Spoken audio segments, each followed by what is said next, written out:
Soviets and Soviets of the Red Army, how you all doing? This is Colin Ulrich. And I'm Ringru. Hello, hello, hello.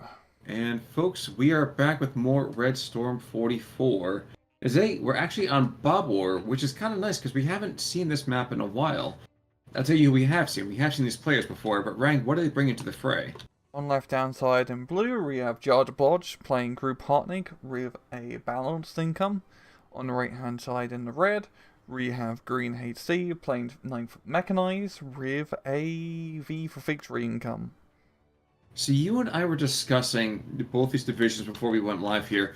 Why V for Victory for one? Well, you only usually have like two choices in Red Storm Mm-hmm. with like each of the divisions, so I don't know what the other one is for 9th Mech, but like it's not really that bad. It's pretty similar to balanced income, really. Mm-hmm. Well, it gets if nothing else, it gives a nice normal bell curve of income. And if Yeah. you're looking at a lot of them here, he's not quite in the same boat as we see with Jardaboj over here, who is somewhat, we thought, optimistic with his army setup. Why? What was so optimistic about that? He took like 3 C-phase cards at Tigers. At Trove Tigers. I don't feel like he's going to be able to buy Trove Tigers in C-phase, all things considering. Another run in A-phase would probably been a bit better, as he only has one. And yeah, just with the income, I don't think that's going to happen. Same with the infantry. With Red Storm, C-phase, in terms of availability, is not as important compared to vanilla, as just due to the sudden death time mechanic, as well as just the prevalence of the length of B-phase. B-phase is definitely the phase you want to try and work for. So, sudden death mechanic, we haven't hit that very often. You want to tell the folks at home what that But is? pretty much just once you get to like 40, 35, 40 minutes, like I don't know the exact time, but once the match has lasted so long, the the points just tick down faster. Yes. Yes. Now, don't quote me on that one either, because that was exactly what my understanding was. It was one of those moments where it was like, I'm sure Ryan knows the exact time, and I feel better being in the same boat at least. Yeah, but actually, concerning the opening of this match, both sides Mhm. actually playing fairly defensive. We're not seeing any crazy bridge rushes, which is usually the thing that a lot of players like to do in Bubble, try to get across one of the bridges early.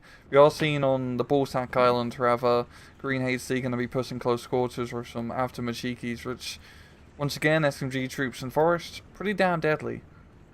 They are, but even these Weiter Pioneers are not quite the same thing about the Bavaroans that we had seen over on Tuesday, so I imagine the PP Shots will have a much harder time than they would be previously.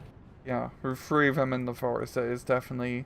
And also the veterancy bonus as well is going to help out here. Oh, absolutely. Yeah. But, Well, please go, yes. no, there's a little bit of long range play from the 45 mil down south. And yeah, goes just as expected. The MG34? Pardon? Was he trying to tickle the MG34? Oh Was no, he it's shooting at? stuck.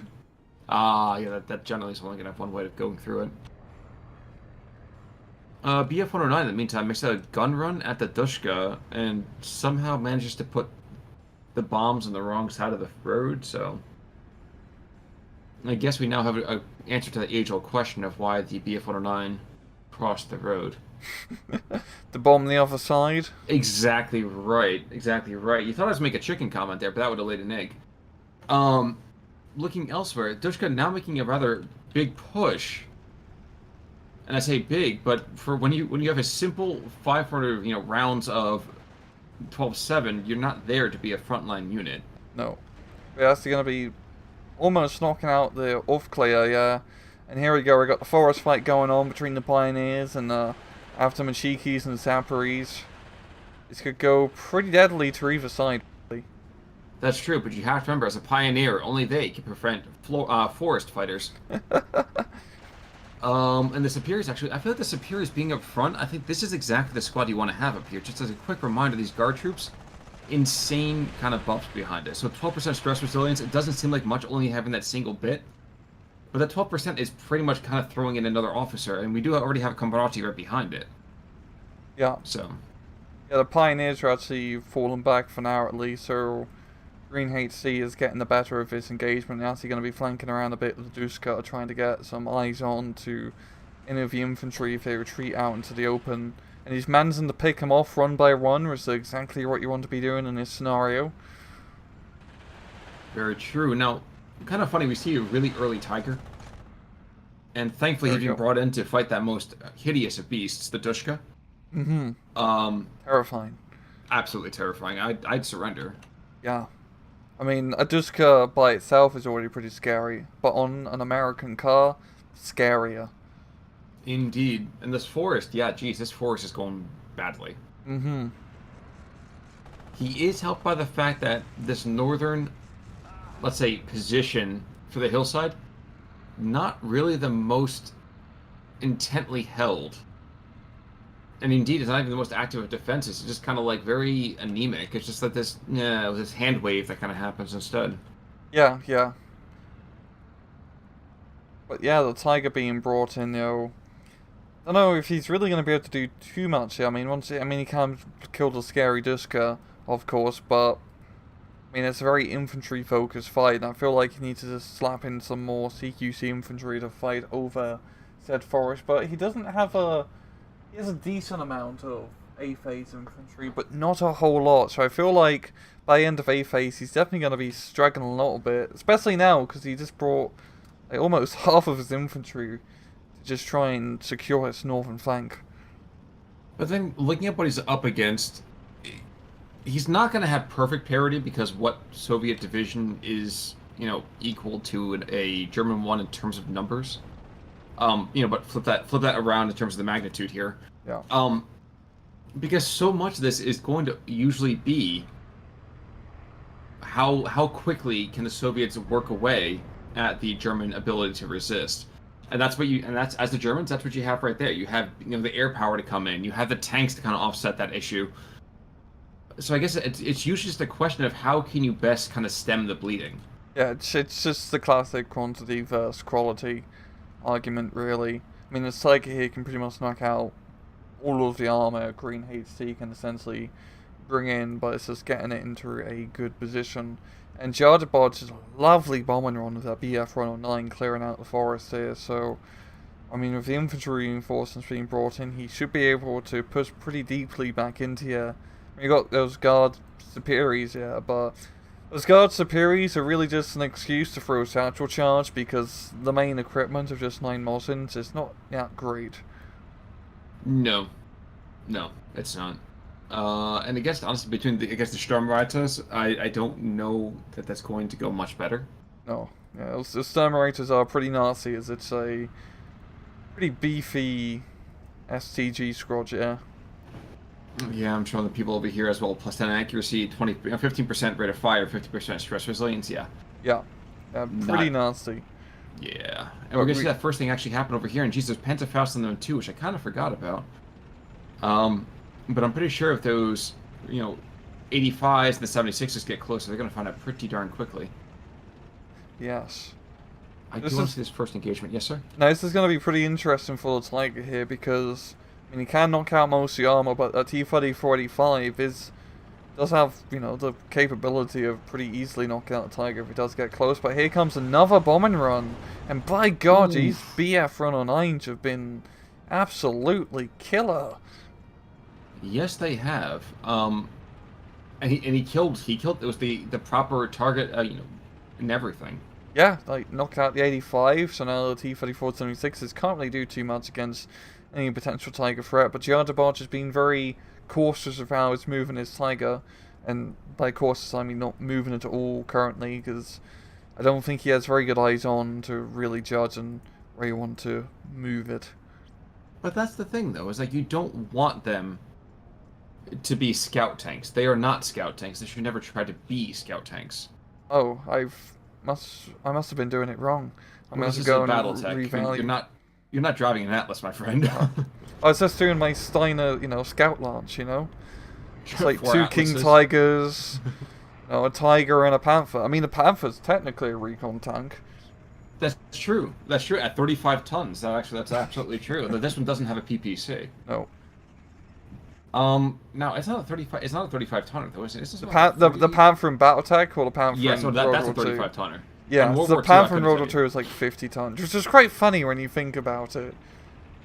Oh, it's just because I'm like, it's sad. I know the technical specifications, I think, for BattleTech Panther far more than the WW2 one, and we see it far more often. I do like the small tank park that's over here flanking around. He's definitely got the idea of what he needs to be doing. Yeah. Now, unfortunately, there's also a duck on the way. And he's already got 1 kill. And even with that 37 mil palm, that's not going to be enough, I think, to really kind of... Ooh, wow. Jeez, yeah, that tiger is just will not be denied. Nope. We got multiple tanks attacking it from multiple angles here, so it's not the best position for Sword Tiger to be in. And Jardaboj... Oh, no, he's going to go in. But he has the stug backing him up, so he should be fine. He's at the 2 stugs, and he's got this little, like, weird infantry counter push that's happening as well. Like, that could potentially do something. The Tiger's going to get really close. This is a little bit dangerous. Oh, yeah, just because the upgraded pen chance from this range? Oh, yeah. Yeah. But he's killing the right targets and everything. And here comes the Shugs from behind. The Shugs... Oh, wait, the Shugs are engaging... Oh, the 37 mil. Okay. Yeah. Oh, the SU-70... The Stug is not in range or position to shoot the SU-76, which is flanking, however. You know, the Tiger does have pretty thick side armor, so it's just going to keep it alive. Track's broken. Loader killed. Oh, jeez. What's that Soviet movie? It's like White Tiger or something like that, or... The World War II one? Yeah. Yeah, right, Tiger. Yeah, I was just saying, it's completely overdone. I couldn't remember the name of it.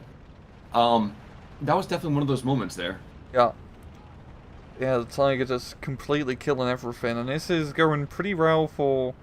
Well, actually, I take it back. It's not going pretty well for Jardaboj in the forest. There's all this Soviet reinforcements, German infantry that's slowly getting picked off. He is starting to do his push show to try and capture that flag near the bridge, and he is going to be able to get... Yeah, I'll be curious if he decides to push across the other side. Why bother? It's just hold the position right now, play for the mid-game, and then if you are going to get those Tigers out, you want to be playing for a longer game anyway. Yeah. I'm rather curious if he does decide to get more Tigers, because this isn't the best Tiger map. It's pretty close quarters. I mean, if he does manage to completely break through to the enemy side, and yes, a Tiger just covering the supply lines is killer. But also it's pretty killer as the anti-air, as that discount duck did get shot down. Well, BF-109 comes back in, he's making another kind of crazy run. He's going to kill his own troops. Oh, nope, never mind, they surrendered. Oh, jeez. Oh, wow, he didn't even get bombs off either. Yeah, 37 mil just not going to have any of that nonsense now, is he? Apparently not, which is kind of weird. Yeah. I kind of thought they were much more plucky, fun guys than that, but no music in their hearts. Pretty mean-spirited. I'm Indeed. really curious to see what this Superi squad is going to do. I feel like he's going to ambush the Panzergrenadiers, which are getting close. Will he be able to do much, Joe? He's going to erode some of the combat strength, but I really would be surprised. He's surviving much longer than I expected. An ambush specialist is definitely a very worthwhile trait, and actually just holding on long enough for Duska to provide some fire support here. There we go. Yeah. Didn't do terrible considering how outnumbered he was, yeah. The Duska's going to go pretty terrible against those Stugs, though. Yes. Once they decide to start firing at him. There we go. Alright, target acquisition is a thing. Oh, that's why. He was aiming... And your enemies are to the eastern front, not the west. Yeah. This Stug is having a very difficult time. Oh my god, did you ever play Dawn of War 2? Yes. It's like the vehicle micro in that. It was absolutely freaking awful. This will just remind me of like Company of Arrows and trying to micro tanks. That was better because you could force them into you know, a reverse. But this is... Their machine guns might actually kill before the main guns do. Yep. Which is a bit sad. But it deserves a more honorable ending. Yeah. But nonetheless, Jardaboj does get the flag, so it does bring it back to a trophy. But yeah, the forest is still under GreenHD's control. He does have not as much CQC troops in here as compared to before. but still enough to hold on to the forest at least. And Jardaboj is going to be replying back with some SS Pioneers, because we are now into B phase, so he does have quite a few Pioneer troops to look forward to. He certainly does. I'm kind of curious to see. We're gonna have, I think that the Stug G is gonna start to engage that armor on the northern flank. Yes, he will. Don't know if that's really the kind of engagement I want to be taking against a Stug, and that yeah. Discretion is a better part of valor. I'm also anticipating that he's gonna take this Ersatz Reiter, he's gonna stick him on into the front, and then we got tons and tons of air power going towards the front here. This is the absolute right call. Not enough anti-air to stop this, and as we've seen, those BF-109 have had a nasty track record. Knocks out the 85, the discount duck, didn't really do anything. No, he's definitely a lame duck so far. I think his brother had 1 kill before he flew the coop. Yeah. Yes, I'm aware ducks don't live in coops. I'm actually surprised. Oh, there we go. He's also identifying with that anti-air is. I am surprised he didn't dedicate one of those to start hitting this infantry position, or maybe he's got one more kind of in the back pocket just in case. Yeah. I don't know. We are seeing the Stugs push across the bridge, but it's a Joseph Stalin Mark II tank being brought in, and that's a pretty big gun for blowing up pretty big tanks. Yeah. The only way that could have been any more bridge too far is if those guys been in light skin vehicles. Yeah. And Leopard 1 tanks. My god. But yeah, this bridge show is just not going to happen. IS-2 definitely changes the playing field a bit, as those Tigers are going to be necessary in trying to knock out the big Joseph Stalins. Or maybe just the air power once again. Those BF-109s have a pretty good track record so far. Trying to see about other tanks that might get brought in early here. We could potentially see 2 Tigers. There's another Hero Tiger over here on the support tab. Excuse me, a Combat Tiger in the support tab. Yeah. I don't know if I'd really call either one of those in. Like, again, you and I were talking about this. I would fundamentally probably change the way I would have set up this Hartnett group. Especially from the vehicle perspective, I think I'd be dropping a lot of these Tigers. And I'm a Tiger guy. I love them. Haven't watched Tiger King, but I'm a big Tiger guy. Yeah, once again, he's a little bit optimistic in his C phase Tiger. You really only need one of them. Take one in B phase, and maybe just get like another tank or an A phase Tiger. Because I just don't think it's really going to work out all that well for him. I mean, he does have 2 Tiger commanders in B phase. He's already got run out, but against those IS-2s, that's going to be quite nasty. And GreenHD does have 3 IS-2s and B phase available to him, so it's going to be pretty tough to try and push up against. Shockingly enough, the Commander Tiger is actually on the field. I missed him here, and somehow he managed to not get hit by the Yak 9B's cluster run. All right. But even then, there's an Ultima Cheeky across the river, and he is definitely stealing a flag here. It's really, really close. Yikes. Very close, but he does manage to get it. The forest fight, however, is going pretty good to Jard. He does have the Flam Pioneers with flamethrowers and explosive charges as well, so he's just completely mopping up the Russian infantry inside his forest here. Yep, and I actually agree with the way that he's resetting this too.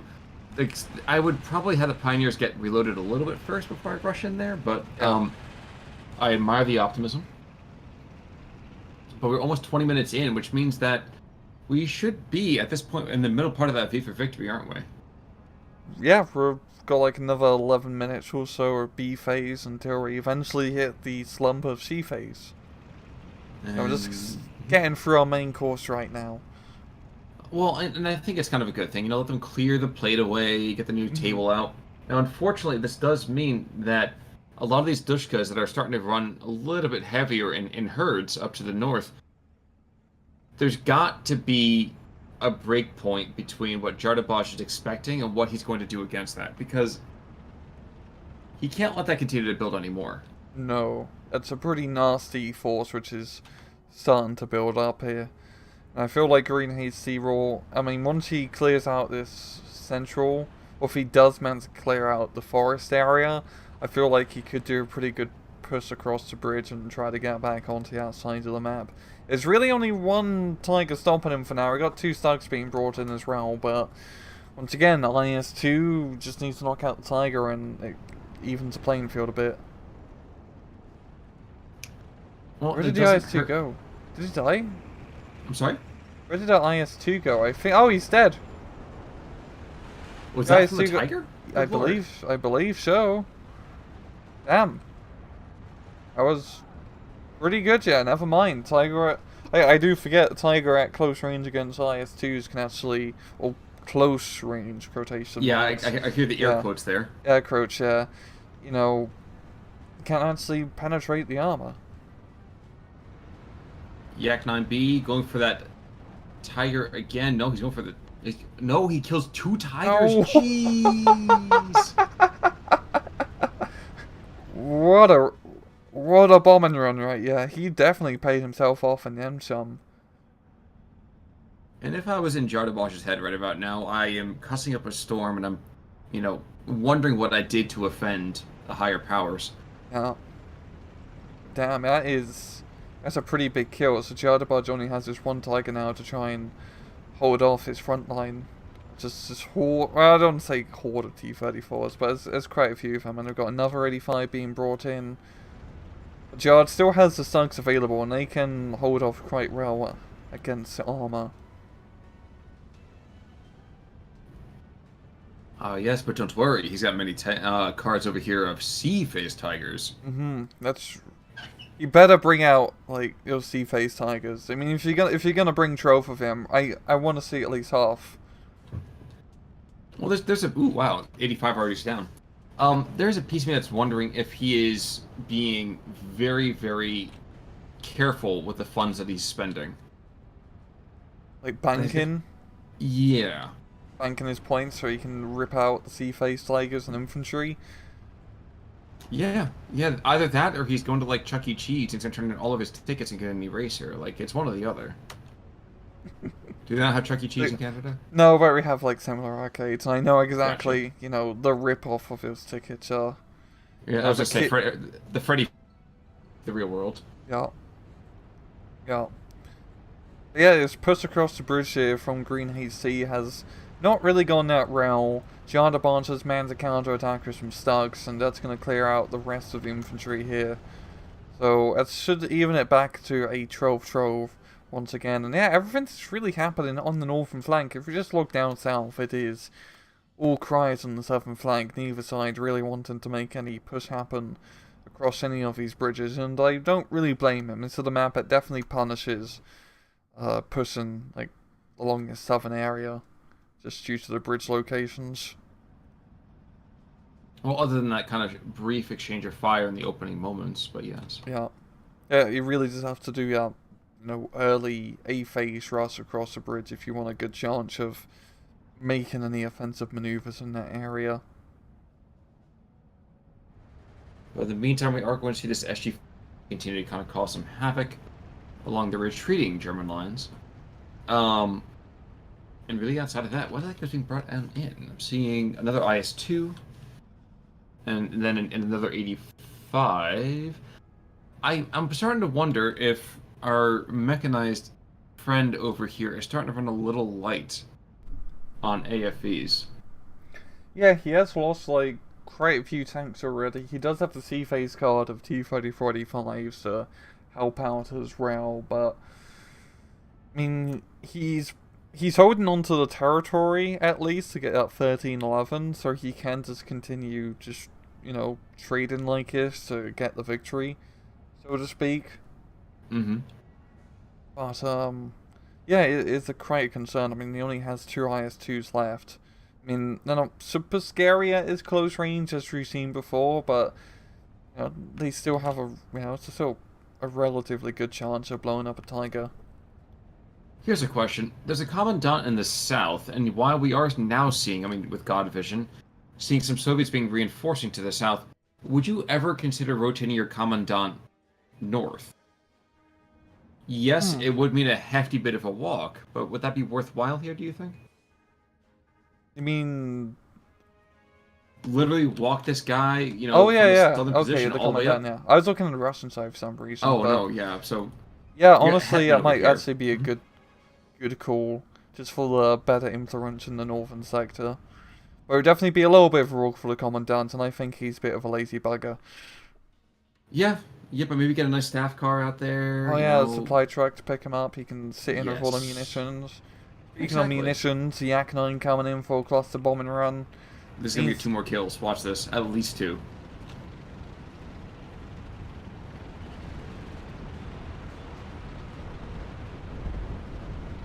Of course. When it doesn't matter, he doesn't kill. yeah, Jardaboj managing to, just dodge those bombs by microing his thugs all the way. Very good micro, that's for sure, saving those tanks' lives. But speaking of how things are actually being built up down south here from GreenHD, getting his third and final IS-2 in the southern flank, which I definitely think is a fantastic spot to put it on that hill. I feel like GreenHD is going to try and open up a southern flank here, and this could work really well for him. You know, I'm trying to think about where I would put that 88. I don't like a lot of the positions here. Yeah, that 88 is not a good... I mean, probably for anti-aircraft duty, but... Yeah. Yeah. I mean, not so much in trying to cover that bridge. So to be fair, there's not a whole lot of areas where you could put that 88 to safely cover that bridge approach. True. That is certain. But we're gonna see another massive scrum, I think, happen here in the north in about the next minute or two as more and more Beglese pioneers are being brought on in. Yeah. But I do agree with you. The fact that we're seeing an IS-2 to the south says, yes, we have a second front. That's where the Dushka's going in to unmask the anti-tank positions. Unfortunately, he's going to run into an MG-34 first. So, some small hassles here and there. Yeah. Holy crap, that's like a Trove Man MG-34 team. Yes, like it is. Trove guys, so how many sets do you need to man an MG-34, Khan? Well, the trick is you have to just wrap them up in ammo belts, and that's how they're able to carry all of that ammo. So they just kind of spin around like it's like a, I don't know, don't even know, cogs in a machine. Like a blender. Like, exactly. Yeah. They're all just holding, like, it's just one belt of 3,000 rounds, and they're all just, like, holding it in one massive line. Now, forgive me for cutting this off. This merry kind of observance, but the Germans are making their own push to the north. Yeah, they're starting to make their own northern flank here as well. Definitely more heavy in the Stugs right now. He definitely needs the big leads to come in to finish this off, but it should actually time out pretty well with the off-map artillery clearing what is left in that forest. As we see in the Godviz, and there's not much here, but still a good precaution to just blow it up to Kingdom Come. If he captures that hill, it's pretty hard to get pushed off that hill if you fully secure it. True. Also worth mentioning, down to the south, his IS-2 is squarely in the sights of this BF's 109, so if he goes down, this might be the end of the southern push. Yep. God damn. Bomber plane. I always just... I'm amazed of how effective bomber planes, even just fighter bombers, are in this game. Like, who even needs cluster bombers, man? And you can just drop a few 250 kilogram bombs. And the discount duck gets an Su-76. Yeah. So this is definitely going to stem this push here. He still has the T-3045, which will help out a bit, but it definitely gives Jardaboj time to re-secure the southern flank.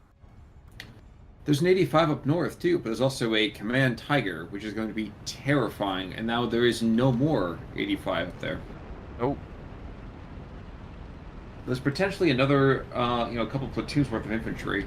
But they are running afoul of this artillery strike already, so I think you're right. This is an absolutely beautiful timed counterpunch. Yeah. The question is the payoff for the investment. My only real complaint with this push is Jardaboj is not directly rushing his infantry into the hill. They're like going up north of the hill and then gonna go into the forest, which is definitely gonna lose them a little bit of time in getting into position. But I also do like how he's flanking a few of the thugs around the southern edge to try and secure this area. And he could actually potentially capture his flag and cut off reinforcements from that bridge, so he's definitely making this work. There is one hiccup to that plan, and it's those 3 vehicles just to the southeast of it. The Oh, 285s and the SU-76. yeah, if the thugs are around the corner, they're gonna go kaput, but he seems pretty content in leaving them, yeah, for now. It's definitely the smart move. True. True.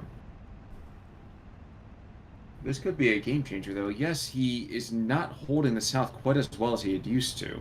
Indeed, the Russians are across the river. You can see right now we actually have 231s, a 222, and a couple 222s going down to the south, and more of these light vehicles being rushed into the north. So there's a piece of me that's wondering if Jardaboj is no longer quite as flush with his own troops as as the Russians seem not to be as well. Well, he does have a lot of a C-face cards, so I feel like in terms of attrition, he will be fine long game. Or maybe he might have overpacked a little bit in terms of supplies, but nonetheless, once again, we gotta see at least like 6 tigers being brought in. If you have that many tiger cards, we need to see that many tigers.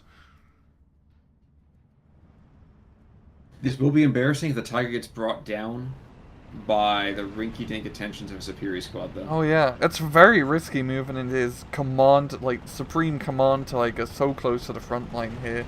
I mean, of course, it's still a tiger tank and can do a lot of damage, but you only get one of him, and its buff bonus alone is more than worthwhile, and, ugh. Definitely. The Yak 9s have been brutal. And the discount ducks can go down here too. Like, come on, there's so much ground fire at it. Yeah, Yak 9s have been terrible against ducks, but you know, when they smell tigers in the ground, they just knock them out. I think it's something about the rarity of the prey. You know, it's kind of like, oh, dude, like this is so great. We could put a tiger on the side of our tank. This is wonderful. Mm-hmm. But in the meantime, Stugs being engaged by those triple vehicles to the south. And I'm very concerned about the prognosis. Yet there's one tiger to the north. And another one to the south. Yes, another one to the south. So we got 2 so far, but that's it. Yeah. Yup. This light vehicle play, I definitely feel like it's going to come pretty handy here for Jard. I mean, especially in the northern flank here, just the 222s and... 222s and... what's it called? The 231s as a close range against infantry, definitely going to help out in clearing some of these forests. And just even the killing SU-76s at close range, they can even do that as well. And it's a good map for using autocannon vehicles. Well, what it's not a good map for, though, is sitting in your hindquarters and letting the enemy control a couple of what I would argue are pretty more easily taken flags. I feel like he has so much infantry in this forest just to the southeast of those northern bridges. Excuse me, southwest, rather. That flag should not have been bleeding this entire time. Yeah. There's all the SS Pioneers and Flam Pioneers. He could pretty easily push back the force, but once again, the Fog of War is a nasty... it's a nasty opponent, one of the deadliest in this game. But GreenHD has managed to stop this northern flank from actually making any major progress. The tank's coming in to finish up the job, so that's going to be pretty good in here. However, his southern offensive is going to get punished as well, so we're going to come back to the status quo as it was before.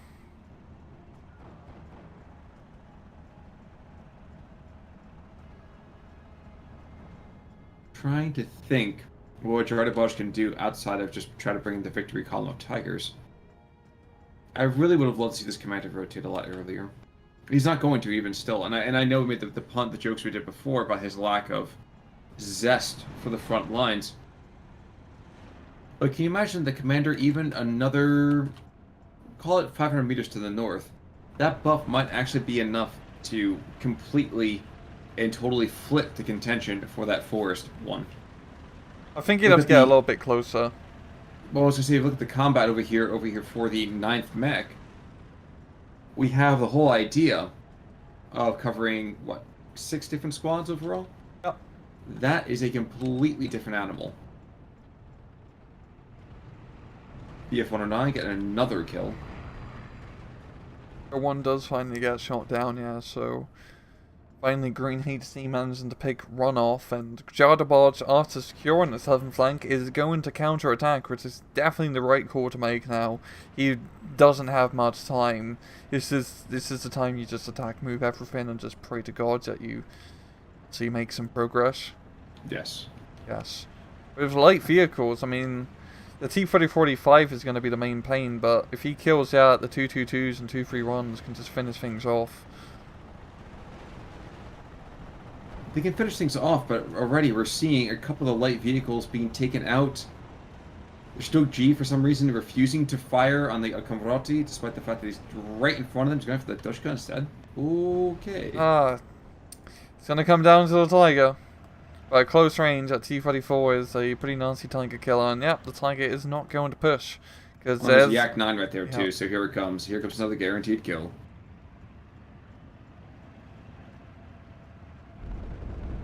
Yep. Yep. Yep. Yep. You know, there was somebody out there, I think in one of the last casts, last couple of casts that we did, saying that this is the Wearaboo mod. I don't know if that's really the case. I can see why people would think that on surface level, because it adds all the super long names and like, oh, like German heavy tanks are scary and all of that, and they got all the iconography. But the Russians are actually pretty damn good in this mod as well. Like in close quarters fights, especially if you've seen in the last replay, Strelkies and, you know, after Machiki Scrotch and all of that are nasty. Absolutely nasty. And just the high explosive firepower that the Silvers can bring in is also pretty damn effective in terms of artillery. That's honestly been the story all the time. I mean, both sides are just so devastating in this mod that every single move feels consequential. Yeah. And as we've been seeing, just what would be considered pretty crappy light bombers in base game are blowing up bloody just IS-2s and Tigers in this one. Oh, and at least, but it makes sense. I've always had a gripe with the fact that airplanes have seemed a little bit underpowered in the base game. But that's going to be it. Yeah. That's going to be it. I legitimately thought that the Tiger push had potential, but it just would have taken forever to get there. Yeah, but the kills and losses are about the same. I'm sorry. It's a hard map to really use. I mean, same with the IS-2s. They didn't do all that much either. It feels like it was really could come down to the medium tank play, and the airplanes. By God, the airplanes. Well, ground fire taking out 5 planes from the Soviet side of things. And a Stug. How does a 37mm kill a Stug? I think it may have AP shells, actually. It does. It does, yeah. So, okay, not completely... As impressive anymore? Yeah. It's like, okay, that makes sense. But yeah, yeah.